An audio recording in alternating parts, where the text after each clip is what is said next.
ஓம் சாய்ராம். என் அன்பு குழந்தையே, என் பாதம் தொட்டால் உன் வீட்டில் பணம் பெருகும் யாம் சொல்லவே தேடி வந்த அதிர்ஷ்டத்தை தள்ளிவிடாதே. உன் மனதில் ஏன் உனக்கு இவ்வளவு குழப்பங்கள்? ஒரு இடத்தில் இப்படி நிலையில்லாமல் இருந்தால் எப்படி உன் வாழ்க்கையை நிம்மதியாக வாழ்வாய்? உன் மனதில் இருக்கும் அனைத்தும் பிரச்சனைகளுக்கும் காரணம் நீதானே. நல்லது கெட்டது என எல்லாவற்றையும் நீ குவித்து வைத்துள்ளாய். நல்ல நிகழ்வுகளை நீ மனதில் பதித்திருந்தால் பிரச்சனைகள் என்பது கிடையவே கிடையாது. ஆனால் நீயோ எதிர்மறை நிகழ்வுகளை மனதில் பதித்து வைத்திருக்கிறாய். அதுதான் உன் எண்ணங்களையும் பாதிக்கிறது. மறக்க வேண்டும் என்று ஒரு சில விஷயங்கள் இருக்கிறது வாழ்க்கையில். அதுதான் உன் நிம்மதிக்கும் நல்லது. இப்படி சஞ்சலம் அடைந்திருப்பதால் தான் உன் குறிக்கோள்களில் நீ பயணிக்க தடுமாறுகிறாய். தெரிந்தோ தெரியாமலோ மனித உள்ளங்கள் செய்யும் தவறு. அதற்கு அவர் சில நிகழ்வுகளை சந்தித்துதான் ஆக வேண்டும். அதற்காக பயந்து உன் வெற்றியை நோக்கி உனக்கான குறிக்கோள்களில் இருந்து பயந்து தடுமாறுகிறாயா? உனக்கு வழி என்றவுடன் என் நாமத்தை உச்சரித்து சொல்லி வழியை தாண்டி வருகிறாய், சாயி சாயி என்று. அதே போலவே தான் உன் சஞ்சலமான நிலையும் உன் நிம்மதிக்கு தரும் வழிதானே. அதில் என் பெயரை சொல்ல உன் நாவு அந்த இடத்தில் வரவில்லை. துன்பத்தை கண்டு எவ்வளவு தூரம்தான் ஓடுவாய்?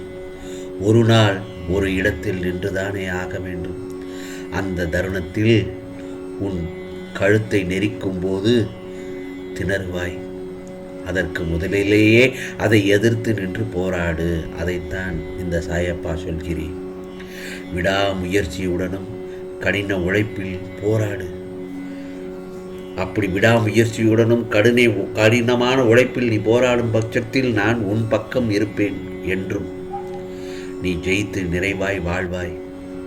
அதற்கு இந்த சாயப்பா முழு பொறுப்பு. உன் பாதையில் உன் சாயப்பா உனக்காக துணை நிற்க மாட்டேனா என்ன? ஏன்? அதில் ஏன் உனக்கு சந்தேகம்?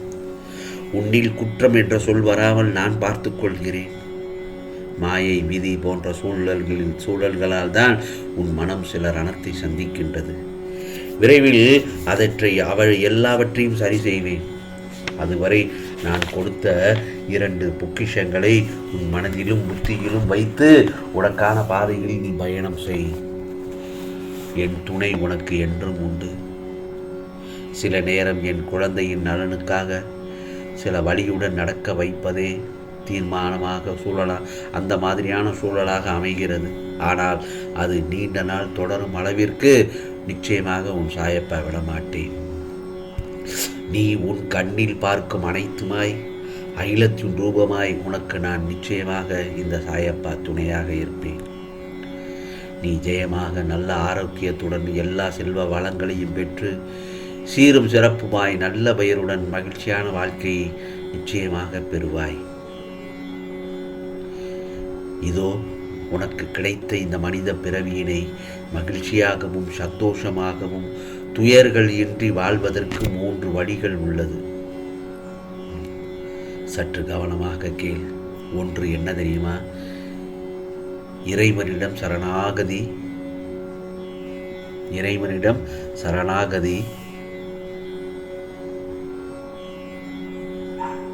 வாழ்வதற்கு 3 வழிகள் என்று சொன்னேன். இறைவனிடம் சரணாகதி வழிபாடுகள். 2வது என்ன தெரியுமா? சக உயிர்களை போற்றுதல். 3வது தான தர்மங்கள். இந்த 3ஐயும் கடைபிடிப்பவர்களால் மட்டுமே இருக்கும் இந்த ஒரு காலத்தினை வரும் பிறவிகளையும் நிம்மதியாக கடக்க முயலும்.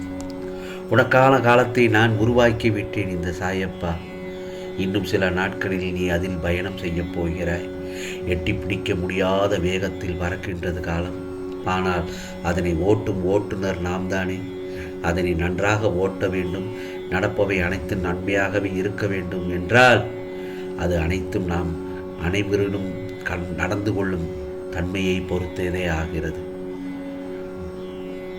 உனது வாழ்வானது உனது எண்ணப்படியே நடக்கும். எண்ணத்தை எப்போதும் தூய்மையாக வைத்திருக்க வேண்டும். உனக்கான காலமும் நேரமும் வரை பொறுமையாக காத்திரு. உன்னிடம் எடுத்துச் சொல்ல ஏதுமே இல்லை. அப்படி தெரிந்தும் இன்னும் இங்கு பலருக்கு கொடுத்து சொல்ல மனம் வருவதில்லை. நீ எனக்காக அன்னதானம் செய்தால், நீ இந்த சாயப்பாவிற்காக அன்னதானம் செய்தால், நீ கொடுக்கும் ஒவ்வொரு வருகைக்கும் நான் உனக்கு 2 மடங்கு நல்லதை செய்வேன். புரிகிறதா? மனிதர்களுக்கு மட்டுமல்ல, சில பிராணிகளுக்கும் உணவு கொடுப்பது எனக்கு மிகவும் பிடிக்கும். இனி இதை மற்றும் நீ நினைவில் கொண்டு உன் அன்றாட வாழ்க்கையில் பின்பற்றி வாழ கற்றுக்கொள்ள வேண்டும். நான் சொல்வதை கேட்பாயா என் செல்லமே? நிச்சயமாக உனக்கானதெல்லாம் நல்லது நடக்கும். பிறகு உன் வாழ்க்கை நிச்சயமாக ஒளிமயமாக இருக்கும், சந்தோஷமாக அமையும். வாழ்க்கையில் நிம்மதி என்றென்றும் நிலைத்திருக்க வேண்டும் என்றால் பிரச்சனைகளையும் பிரச்சனைக்கு உரியவர்களையும் தூரத்தில், அதாவது வெகு தூரத்தில் வைக்க வேண்டும். தேவையில்லாமல் உன்னை சுற்றி உள்ளவர்களிடம் கோபத்தை காண்பிப்பது மிக மிக தவறு. நாம் வேலை செய்யும் இடத்திலோ அல்லது வேறு எங்கும் செல்லும் இடத்திலோ நம்மை ஒருவர் தாக்கும்போது, அது பேச்சால் அல்லது வேறு ஏதாவது ஒன்றால் நம்மை அவர்கள் கஷ்டப்படுத்தும் போது, அந்த கோபத்தையும் வெறுப்பையும் நம்முடன் இருக்கக்கூடிய உறவுகளிடமோ அல்லது நம்மளுடைய குடும்பத்தாரிடமோ அல்லது நம்மை நம்பி வந்திருப்பவர்களிடமோ அதை காண்பிக்கவே கூடாது. நல்ல விஷயங்களுக்காக மனதில் மாற்றங்களை ஏற்படுத்தி கொள்ளலாமே தவிர வேறு எதற்காகவும் உன்னை மாற்றிக்கொள்ள நினைக்காதே. ஆகவே நீயாகவே வாழ்க்கை வாழ ஆசைப்படு. வாழ்க்கையே சிறந்த ஆசானாக வழி உன்னை நடத்தும்.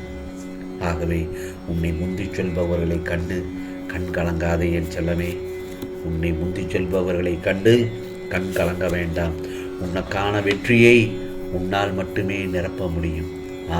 இந்த உலகத்தில் தூற்றுபவர்கள் இருந்து கொண்டே தான் இருப்பார்கள்.